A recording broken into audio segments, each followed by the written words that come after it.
Big up, Mad Sam Wicked Radio, One Love. Now, today, Wednesday, the 22nd of February of January 2020. That's Wednesday, the 22nd of January 2020.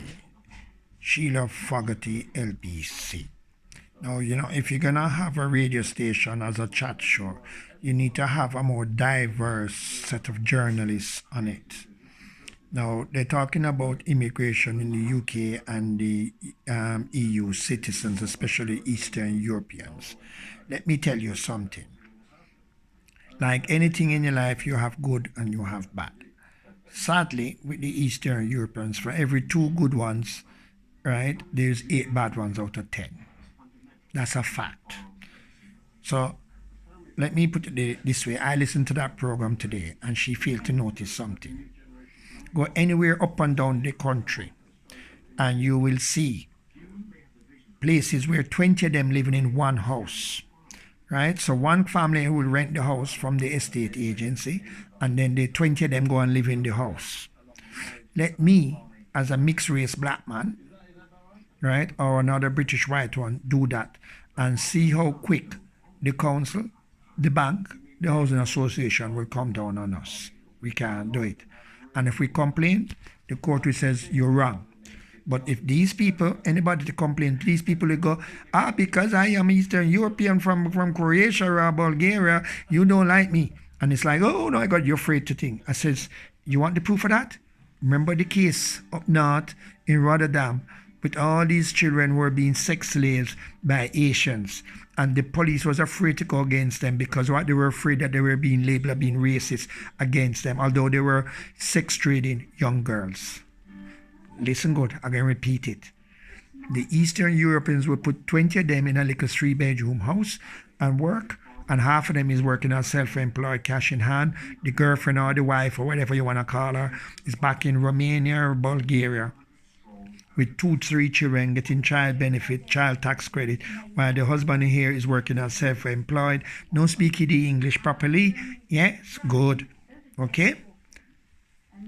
And nobody can answer nothing because if anybody go and knock on the door to talk to them, they're not in, they don't answer the door. So far as they're concerned, you can't prove them in there until they get caught when the landlord tries to evict them and find 20 of them in the house. Let me as a black man or even a white British person try that. Right? And I'm telling you, you'll have the police through the door, drag me up in one of the county courts, and then tell us that we have to come out of our house. Whether you're renting it, own it, lease it, or on mortgage, whatever way. Right? Because these people cry foul at your prejudice against them, just like the Indian people who was selling the young girls them off in the sex trade up north, and the police was afraid to go against them because they were Asians. So Miss Fogarty and LBC, get your facts right, please. That's number 1. Number 2, when the West Indians, right, West Indian doctors, nurses who deal with gun trauma, machetes, and serious car incidents want to come to England to practice nursing or medicine, they have to do a complete new training program, not pay a conversion fee of £35 like the Romanians and the Bulgarians. They have to do a complete new training program. I know that because I got friends who are in medicines. I got family members who are doctors, right? And they deal with serious trauma. The minute they're in their internship, they're dealing with serious incidents that half of these British doctors don't know. So when these people come from Eastern Europe and they go and pay the £35 to convert, hello? You want the proof of that again? Let me remind you. Windrush. Right? So Miss Fogarty and LBC, go to hell with your damn racist lot. You don't know nothing about what goes on in this country because you are a privileged middle class set. How much black working class people, right? And I'm going to use me, who knows and lived and traveled.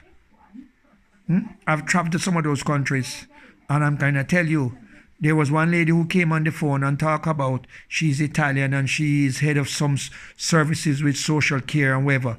And you make career, can't even use the word career, but you give her the job.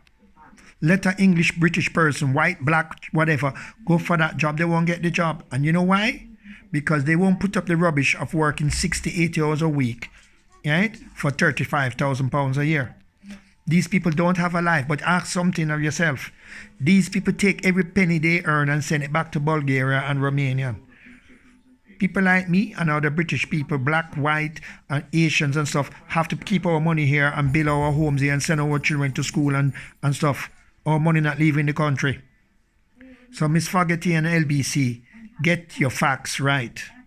And if you really want to do something, get somebody who's going to challenge these people. And if you want to know, go and start watching TV, daytime TV when you're off, when you're not on shift, and see how much times the people go around and evict these people from their properties for what you call MO, multiple occupancy. How much times the people go and evict them and they wreck the people's house, right? And they move house. How much time they drive around with cars, nice M3 and M4s, brand new cars, right? Because what they do, they steal one from here, carry it over there, buy a crash one, switch that thing, and then bring it back in this country. I know that because I had one of my cars stolen, and the police told me to contact the customs at Dover to tell them to watch out for the car. I've had a friend Range Rover taken off his drive. Another friend had his BMW, right? Taken off the drive. Come on. Wake up Miss Fogarty and wake up LBC. Like I said, 2 out of every good ones, yes. 8 out of every 10 of them are crooks, devious, conniving, manipulative, and as one Romanian lady says, exploit the system. We cannot go to their country and exploit it. Right? Because we can't read, speak, write, and understand their language. We ain't getting a look in. And I know that because I went to Sweden for 18 months and tried to learn the language as a computer engineer and a degree in engineering from Coventry University. Right? And as far as they're concerned, I couldn't get the job. Saab was at the time running, and that's where I went to. So please, Miss Fogarty and LBC, get your facts right. Share this with all my brethren, whether you're white, black, or you're true British, share this. We need to stop this madness. One love. Mad Sam Wicked Dread signing out.